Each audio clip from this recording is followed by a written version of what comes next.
1,00,000 మంది శివభక్తులతో కలిసి మహారుద్రాక్ష పూజలో పాల్గొనండి. వెంటనే కాల్ చేసి మీ పేరును నమోదు చేసుకోండి. రమగారు, వస్తువు వినియోగం సాధారణంగా మనం ఏమనుకుంటాము, ఏదైనా బాగోలేదు, పనికి రాదు అనుకుంటే దాన్ని తీసేసేయండి. అంటే ఇంట్లో డంప్ని ఎక్కువ ఉంచుకోవద్దు, ఎప్పటికప్పుడు క్లీన్గా ఉంచుకోవాలి అని ఫీల్ అవుతూ ఉంటాం కదా. కానీ అన్ని వస్తువులు అంటే ఇప్పుడు పడకపోవచ్చు, కొన్ని రోజుల తర్వాత ఆ వస్తువుతో మనకి ఏదైనా ఒక ఉపయోగం రావచ్చు. అలా పడేసుకుంటూ పోలేం కదా అనేది ఒక క్వశ్చన్. అన్ని వస్తువులు అసలు పడేయొచ్చా? కొన్ని పడేయకూడదు, మనకు ఉపయోగం ఉన్నా లేకపోయినా ఇంట్లో ఉంచుకోవాలంటే సెంటిమెంటల్గా ఆలోచించే తత్వం కూడా ఒకటి ఉంటుంది. ఏమంటారు? ఎన్ని వస్తువులు టీవీ కొంచెం కొత్త వెర్షన్ రాగానే ఇది తీసేస్తాం కదా. ఫోన్లు 2 ఏళ్ళు అయ్యేసరికి అవి స్లో అయిపోతాయి, పారేస్తాం. ల్యాప్టాప్లు 3 ఏళ్ళు అయ్యేసరికి స్లో అయిపోతుంది, పారేస్తాం. పారేసి ఇవన్నీ ఎక్కడికి వెళ్తాయి? పారేసాక వీటిని పారేయాలి. ఇక మనం బట్టలు, ప్లాస్టిక్ వస్తువులు, గాజు సామాన్లు, ఇంట్లో వాడుకునే వస్తువులు, కర్టెన్లు, దుప్పట్లు, చెప్పులు, బూట్లు అన్నీ పారేసేవే. పాడవవు కానీ పాతవైతాయి, పడేయాల్సి వస్తుందంటే నీకు నచ్చదు అది వాడడం. అది ఎవరు వాడుకుంటారో వాళ్ళకి ఇవ్వడం, అది ఈజీ మెథడ్ కదా. వస్తు వినియోగం ఇదివరకటికి ఇప్పటికీ ఎక్కడ తేడా వచ్చిందంటే, ఇదివరకు ఇంత బజార్ లేదు, ఇంత కొనుక్కునే అవకాశాలు లేవు, జనం దగ్గర ఇంత డబ్బు లేదు, స్పెండ్ చేయడానికి కాకపోతే ఇంకెందుకు అనే ఆలోచన ధోరణి ఇది వరకు లేదు. వెనక్కి పెట్టి బంగారము, తర్వాత ఏమో ఇళ్ళు, వాకిళ్ళు, పొలాలు కొనుక్కునేవాళ్ళు. ఇప్పుడు మన దగ్గర ఉన్న డబ్బులకి బంగారం రాదు, ఇళ్ళు వాకిళ్ళు రావు. బట్టలు వస్తాయి, చిన్నవి పన్నవి ఎలక్ట్రానిక్ గుడ్స్ వస్తాయి, తాత్కాలిక అవసరాలకి పనులకి యూజ్ అవుతాయి. అందుకని మనం అవి కొనుక్కుంటూ ఉంటాం. ఒక ఇంట్లో 2 3 ఇస్త్రీ బాక్సులు, 2 వాషింగ్ మెషిన్లు, 3 టీవీలు, పిల్లలుంటే అవి 3 ఏళ్ల పిల్లాడికి ఒక సైకిలు, 6 ఏళ్ల పిల్లాడికి ఒక సైకిలు, 10 ఏళ్ల పిల్లాడికి ఒక సైకిలు, నాన్నకి ఇంకో సైకిలు, అమ్మకి ఇంట్లో తొక్కుకోవడానికి కూడా ఒక సైకిలు, అలా కనపడుతూ ఉంటాయి. ఇదంతా రద్దే కదా. చివరికి అదే పోతుంది. ఎందుకు ఒక ఏడాది పోతే పిల్లాడు పెద్దవాడు అయిపోతాడు అని అనిపించదు. అందువాడు చిన్నపిల్లాడు సైకిల్ తొక్కుతున్నాడు, మనకు మాత్రం వద్దా అనిపిస్తుంది. ఎక్కడైనా కనపడితే పిల్లాడు పరిగెత్తుకుంటూ వెళ్ళి సైకిల్ మీద ఎక్కుతాడు. దాన్ని సరదా కోసం తెస్తాం. కొన్నాళ్ళకి పాత పడుతుంది, ఎవరికి ఇవ్వలేము, పారేయలేము, ఇంట్లో పక్కన పెడుతూ ఉంటాం.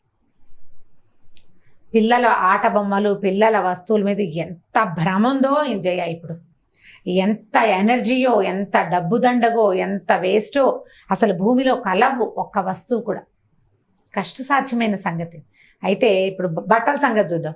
ఇదివరకు ఓ పాత చీర ఉంటే, పాత చీర కట్టుకున్నాక చీర పాత పడితే పిల్లలకు ఉయ్యాలేయచ్చు, నడుం కింద వేసుకోవచ్చు, ఎక్కడైనా వేసుకోవచ్చు, లేకపోతే కాస్త కప్పుకోవచ్చు, 3-4 చీరలు కలిపి ఒక బొంత కుట్టచ్చు, ఏవో బోల్డ్ చేసేవాళ్ళు. ఇప్పుడు అసలు చాలా చీరలు ఎందుకు పనికిరాదు. దాంతో తడి పీల్చదు, ఏ పిల్లాడికి ఉయ్యాల వేయలేము, కూడా పనికిరాదు. పనికిరాని చీరలు మన బీరువా తెరిస్తే మనకే కనపడతాయి బోల్డ్. ఆ కూడా 4-5 సార్లు కట్టుకోవడానికి కనిపిస్తుంది. మళ్ళీ రేట్ ఏం తక్కువ ఉండదు. అవునండి, రేట్ తక్కువ ఉండదు. పాతకాలపు బట్టలు అవి ఏదో భలే హాయిగా ఉండేవి, మెత్తగా. నేను అదే గుర్తు చేసుకుంటుంటా, మా నాయనమ్మ చీర గుర్తొస్తుంది. మా నాయనమ్మ గారి దగ్గర ఉన్న ఒక పట్టు చీర, నాయనమ్మ పోయే 86లో పోయినట్టున్నారు. నేను ఇప్పటికీ మడి కట్టుకుంటున్నాను ఆ చీర. అబ్బా, క్వాలిటీ. మడికి నా దసరా మడి వంటకి మా నాయనమ్మ పర్పుల్ కలర్, వైలెట్ కలర్ పట్టు చీరే. అక్కడక్కడ 2-3 చిరుగులు పడ్డాయి. నా మడికి ఏమీ ఇబ్బంది లేదని భావించేస్తాను. నేను మడిలో ఉండగా ఎవరితో చూడండి, ఎవరినో మాట్లాడి బయటకు వెళ్ళను కాబట్టి ఓకే, అంత పాతది. ఇప్పుడు నేను కొనుక్కునే పట్టు చీర 10,000 రూపాయల చీర అయినా సరే 2 సార్లు తడవంగానే దాని మొత్తం జీవితం అంతా నీళ్ళలోకి వెళ్ళిపోతుంది. దాని 10,000 లైఫ్ నీటిలో ఉంటుంది అంతే, దాంట్లో ఏం ఉండదు. ప్రపంచం అలా పోతుంది. వస్తు వినియోగం చాలా కేర్ఫుల్గా చేయాలి. కొన్ని విషయాల్లో మనం ఈ వస్తువు ఇవాళ కొనకపోయినా నష్టం లేదు, దీన్ని ఇంకొక 4 రోజులు వాడుకోవచ్చు, అలా భావించే వస్తువుని కొనుక్కోవాలి. ఇప్పుడు ఈ బోల్డని ఫ్యాక్టరీలు ఉన్నాయి, కంపెనీలు ఉన్నాయి, వీళ్ళందరూ ఏం చేస్తారండి మనం కొనుక్కోకపోతే? మొన్న కూడా ఒకళ్ళు నన్ను అడిగారు, ఇట్లా మీరు షాపింగ్ చేయొద్దు అంటారు, మరి వీళ్ళంతా ఏమైపోవాలి అని. వాళ్ళ సంగతి పక్కన పెట్టు, నువ్వేమైపోతావు? భూమి ఇదేమైపోతుంది? ఇదే కదా రేపొద్దున మన జీవితాల కాలవాలం. మన పిల్ల జల్ల, మన మనవలు మునిమనవలు మనకలాగా అయినా బతికుండాలి కదా. మనలాగా 60 సంవత్సరాలు వచ్చేదాకా హెల్దీగా శుభ్రంగా ఉండాలా వద్దా? మునిమనవల కోసం కూడా ఆస్తులు సంపాదించి పెట్టే మహానుభావులు ఉన్న మన దేశంలో మునిమనవల నాటికి మంచి గాలి ఉండాలని నేను ఆశించడం తప్పు కాదు కదా. ఇది పెద్ద కోరిక కూడా కాదు. నువ్వు అందరి పొట్టలు కొట్టి ప్రతి వాడి జీవితము పాడు చేసి నీకు అందుబాటులోకి వచ్చిన ప్రతిదీ లాక్కుని గ్రాప్ చేసి 30 తరాల వరకు సరిపోయే సంపదని సంపాదిస్తున్న ప్రజలున్న దేశం మంది. ఇప్పుడు ప్రపంచమే అలా ఉంది. అసలు మన మనవల్నే మనం చూస్తామో చూడమో మనకు తెలియదు, రేపు చూస్తామో లేదో తెలియదు. అయినా డబ్బులు పోగు చేయటం మనం. ఆరోగ్యాన్ని పోగు చేయండి. ప్రపంచానికి మంచి గాలి వెలుతురు కావాలని ఆలోచించండి. నా పిల్లలు నా మనవలు కూడా స్వచ్ఛమైన గాలిని కొంచెమైనా పీల్చాలని ఆలోచించండి. డబ్బులు అక్కర్లా, ప్రకృతి మీద ప్రేమను చూపించాలి.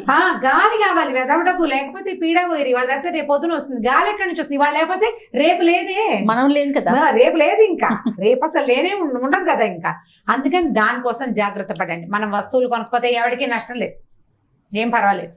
నేను ఒక చిన్న మాట చెప్తాను, ఇక్కడ గుర్తొచ్చింది నాకు. మా మూడో అక్కయ్య కొంచెం మంచి ఇంజనీరింగ్ బ్రెయిన్, చిన్న ఐడియాలు బాగా చేసేదన్నమాట. టూత్పేస్ట్ కొనుక్కొచ్చేవాళ్ళం. అప్పట్లో కోల్గేటో ఏదో కొనేవాళ్ళం. దానికి ఒక అట్ట పెట్టి వచ్చేది, కవర్ గుర్తుందా? ఇప్పుడు కూడా ఉన్నట్టున్నాయి. ఇది వరకు గట్టిగా ఉండేవి చేయ. ఇప్పుడున్నంత టాలాటోలీగా అప్పుడు లేవు. 30 ఏళ్ల క్రితం సంగతి చెప్తున్నాను. కొత్త టూత్పేస్ట్ తీయంగానే ఈ టూత్పేస్ట్ తీసి పక్కకు పెట్టి దాన్ని ఫ్రంట్లో కొంత మటుకు కట్ చేసి వెనకాల ఒక హోల్ పెట్టి గోడకు చిన్న మేకుండేది దాంట్లో పెట్టేది. పిల్లలు బ్రష్లు అందులో పెట్టుకునేవాళ్ళు. అంత స్ట్రాంగ్ ఉండేది, అంత గట్టిగా ఉండేవి. ఎన్ని బ్రష్లు? 4 కదా, 4 బ్రష్లు, 4 టంగ్ క్లీనర్లు. మళ్ళీ నెల మొదలు పెట్టంగానే టూత్ పేస్ట్ అయిపోయింది, పేస్ట్ బయట పారేసేవాళ్ళు. కొత్త పేస్ట్ వస్తుందా, మళ్ళీ ఆ కొత్త ప్యాకెట్ని అక్కడ పెట్టేవాళ్ళు. ఎప్పటికప్పుడు అది కొత్తదే, దాన్ని బయట పారేయక్కర్లేదు, దీనికోసం ఒక కొత్త వస్తువు కొనుక్కురాక్కర్లేదు. ప్రతి వస్తువు ప్రతి విషయము అంతే. బాత్రూంలో ఇప్పుడు మనం బోల్డ్ అని సోప్ కేసులు అవి కనపడుతుంటాయి సబ్బు పెట్టుకోవడానికి. ఈ పిల్లలు కూల్ డ్రింకులు తాగితే అవి వాడు మా అక్కయ్య గారు పట్టుకొచ్చేవాడు మూతలు. ఒక 2 మూతల్ని సబ్బు కింద అంటించి పెట్టేది మా అక్కయ్య, సింక్ మీద పెట్టుకోవడానికి. సబ్బు కింద కంటదు, తడి వెంటనే పోతుంది, అది కింద అతుక్కోదు. Soap case కొనక్కర్లేదు. కేసులో ఉన్న ఏమిటి డిఫరెన్స్? సోప్ కేసు నీకు స్టైల్గా ఉంటుంది, అదే కదా ఉపయోగం. కొన్నాళ్ళకి కేసు అంతా మురిగ్గా అవుతుంది, దరిద్రంగా ఉందనేది పారేసి ఇంకో కొత్తది కనిపిస్తుంది మనకు రంగు, అది కొనుక్కొస్తాం. కొనుక్కు రావద్దు. ఏవేవి కొనుక్కు రావక్కర్లేకుండా సరిపోతుందో అలాంటి లైఫ్ హ్యాక్స్ని ఫాలో అవ్వండి. ప్లాస్టిక్ వినియోగం తగ్గించండి, బట్టలు తగ్గించండి. యూజ్ కాని బట్ట, దీన్ని తుడవడానికి కూడా పనికిరాని క్లాత్ని నేను కొనను అని ప్రతి భారతీయుడు భావిస్తే అవి తయారు చేయటం మానేస్తారు. నేను కొన్ను, సింథటిక్ చీర ఎందుకు యూజ్ అవ్వదు, నేను కొన్ను. ఎవరు కొనరు, ఎందుకు చేస్తారు? ఇంకవి నువ్వు కొనేవే చేస్తారు. నీ దగ్గర ఒక చేనేత చీర ఉందనుకో, దాంతో ఏం చేయకూడదు? కల్పలత, అది మన దగ్గర ఉంటే ఎన్ని పనులైనా చేయొచ్చు దాంతో, ఎన్నో. ఇప్పుడు మన దగ్గర ఒక సింథటిక్ ఇంత పీస్ ఉందనుకో, అన్నం మార్చుకోగలమా? దాంతో చేయలేము. దాంతో చేయగలిగే నాకైతే ఒకే ఒక ఉపయోగం ఉంది, ఇప్పుడు రవ్వని అందులో వేసి పిండి చక్కగా వస్తుంది. అది తప్ప ఏ ఉపయోగం ఉండదు దానివల్ల. ఉపయోగించే వస్తువులని కేర్ఫుల్గా కొనండి. రీయూజ్ చేసుకోగలిగేది, ఎవరికైనా ఇస్తే వాళ్ళు కూడా వాడుకోగలిగే ఆలోచన చేయండి. ఇతరత్రా పిచ్చి పిచ్చి వస్తువులు కొనద్దు. దీని మీద ఒక జాతక కథ ఉంది, చెప్తాను. ఆ కథ చాలా నచ్చింది, దానికోసమే ఇంతసేపు మాట్లాడాల్సి వచ్చింది. అసలు బుద్ధుడి కాలంలో ఆయన ఒక ఆరామంలో ఉండేవారు. అయితే ఈ ఆరామంలో ఉండే భిక్షుకులందరికీ వస్త్రాలు ఉండేవి కదా, ఇట్లా పైన కట్టుకుంటారు కదా వాళ్ళు, ఆరెంజ్ కలర్ది చీవరం అంటారు దాని పేరు. ఒక భిక్షువుకి 3 చీవరాలు ఉండాలట. 3ని మించి వాళ్ళు క్యారీ చేయకూడదు, ఉంచుకోకూడదు, వస్తువులు దాచుకోకూడదు కదా, సన్యాసం పుచ్చుకున్నారు కదా వాళ్ళు. అయితే ఒక బౌద్ధ భిక్షు ఒకరోజు బుద్ధ దగ్గరికి వచ్చాడు. ముని, నా చీవరం చిరిగిపోయింది, నాకు కొత్త చీవరం కావాలి అని అడిగట. అయితే చీవరాలు చిరిగిపోయినాయి, పాతవి 2 అయిపోయినాయి, 3వది కూడా అయిపోయింది, ఇది బాగా శల్యావస్థలో ఉంది. బుద్ధుడు కూడా స్వయంగా తన చీవరం వస్త్రం చిరిగిపోతే కుట్టుకుని కట్టుకునేవాట. ఆయన ఒకప్పుడు రాజకుమారుడు, అలాంటి వాడు కూడా చిరిగిపోతే మళ్ళీ కుట్టుకోవాలి, అది పారేసి కొత్త తెచ్చుకోకూడదు, చిరిగిన దాన్ని కుట్టుకోవాలి. అప్పుడు ఆయన బుద్ధుడు అడిగేట ఇతన్ని, భిక్షు నీ వస్త్రాన్ని ఏం చేసావు నువ్వు అని అడిగితే, మొదట చిరిగిపోయింది, ఏం చేసావు? కుట్టుకున్నాను. తర్వాత ఇంకా చిరిగిపోయింది. తర్వాత బాగా చిరిగింది, కట్టుకోవడానికి వీలుగా లేదు, చాలా కుట్లు పడ్డాయి, ఎక్కడైనా కూర్చుంటే పిగిలిపోతుందని దాన్ని మడతలుగా వేసి పడక కిందకి వాడుకున్నాను. రెండో ఉపయోగం, మొదట కట్టుకున్నాడు, కుట్టాడు కొన్నిసార్లు, అది ఇంకా కుట్టుకి లొంగటం లేదు. లొంగకపోయాక ఏముంది, దగ్గరగా మడత పెడితే మెత్తగా ఉంటుంది. కూర్చునేటప్పుడు వేసుకోవడానికి కూర్చోవడానికి వేసుకున్నాను, తల కింద వేసుకున్నాను, పడుకోవడానికి వాడుకున్నాను. సరే, దాని తర్వాత ఏం చేసావు ఆ వస్త్రాన్ని? దాని తర్వాత ఏముంది, ఆ తర్వాత చిన్న చిన్న ముక్కలుగా కూడా చిరిపోయింది, క్రమంగా పిగిలింది. తర్వాత ఏం చేశానంటే దాన్ని తుడుచుకోవడానికి వాడుకున్నాను. నేల తుడుచుకునేవాడిని, నేను పడుకునే చోట, నేను ఆహారం తిన్న చోట నేల తుడవటానికి వాడాను. అంటే నేల తుడిస్తే పాడైపోదు కదా, అయినా ఉంటుంది కదా వస్త్రం, ఉంటుంది. క్రమంగా ఏమైంది, అది మెల్లిగా పోగులుగా విడిపోతోంది. వస్త్రం పోలంగా లేదు, పోగులుగా విడిపోతోంది. మరి ఆ పోగులతో ఏం చేసావు, పోగుల్ని సెపరేట్ చేసి నలిపి దీపం పెట్టుకోవడానికి వాడుకున్నాను. దీపాలు పెట్టేసుకున్నాను కాబట్టి నా చీవరం పని పూర్తిగా అయిపోయింది. ఇక చీవరం నాకు అసలు నా చేతిలో కూడా లేదు అని చెప్పగానే బుద్ధుడు అన్నట, నీకు చీవరాన్ని తీసుకునే అర్హత వచ్చింది, తీసుకొని ఒక కొత్త చీవరం అతని చేతిలో పెట్టాడు. ఒక వస్తువు తాలూకు మ్యాక్సిమం యూటిలిటీ చివరి వరకు వాడడం. పిల్లలకి నోట్బుక్స్, పుస్తకాలు ఇస్తామా, నోట్బుక్స్ సగం రాసాక కొత్త పుస్తకం కావాలంటారు. ఇందులో ఉన్న పేజీలని ఏం చేయాలో తెలియదు. ఆ పేజీలను తీసి మనం చక్కగా కుట్టి ఏదైనా కవర్ చేసి ఇస్తామంటే టీచర్లు కూడా ఒప్పుకోరు. కొత్త బుక్ పెట్టు అని వెంటబడే టీచర్లను చూస్తే ఎంత కోపం వస్తుందో నాకు. ఎందుకు కొత్త పుస్తకం పెట్టిస్తారు? 200 పేజీల పుస్తకంలో 70 పేజీలు రాస్తే మిగిలిన పేజీలన్నీ ఎవరు తిన్నట్టు? ఎన్ని చెట్లు కొడితే మనకి పేపర్లు వస్తాయి? ఇది టీచర్లకు పాఠం కావాలని భావిస్తాను నేను. వెనకాల పేజెస్ ఉన్నాయి, చక్కగా పిన్ చేసి వాడుకోండి. దానికి క్లాస్మేట్ అట్టే ఉండాలా? లేకపోతే కుదరదు. పేపర్ కదా నీకు కావాల్సింది, అంతే కదండి. ఇలా పిల్లలు చేసే చిన్న చిన్న పనులు, ఇంత పెన్సిల్ ఉంటే ఈ పెన్సిల్ వదిలేస్తారు, ఇక మళ్ళీ ఫుల్ పెన్సిల్ కావాలి, కొత్త పెన్సిల్ తీసుకు. ఆ వినియోగాన్ని మాన్పించండి. ఈ కథ చెప్పండి పిల్లలకి. మీరు కూడా కాస్త ఉంటే దీన్ని పారేద్దాం అనుకోవద్దు. టూత్పేస్ట్ చివరి దాకా వాడతాం, ఫేస్ క్రీము చివరి దాకా వాడతాం, పెన్సిల్ ఎందుకు వాడడం? నా దగ్గరికి కృష్ణ వచ్చేవాడు, మనం కొన్ని వీడియోలు చేసేవాళ్ళమా, వాడి దగ్గర ఇంత బుజ్జి పెన్సిల్ కూడా ఉండేవి. దీంతో ఎలా రాస్తావురా అంటే, ఏముంది రెనాల్డ్స్ పెన్ ఉండదా, దాని క్యాప్ వెనకాల పెడితే రాసుకోవచ్చు అని చెప్తుండేవాడు. ఎంత తెలివైన ఆలోచన కదా. చిన్న పెన్సిల్ పారేసేవాడు కాదు వాడు. మన ఇది వృత్తలేఖనం ఉంటుంది, దాంతో గీసుకోవడానికి ఆ చిన్న పెన్సిల్ బాగుంటుందని వాడు అట్ట పెట్టుకునేవాడు.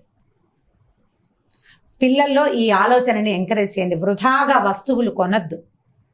ఒకటి ఉండగా రెండోది తేవద్దు. పండగలకి 10 బట్టలు కొనేసేయద్దు.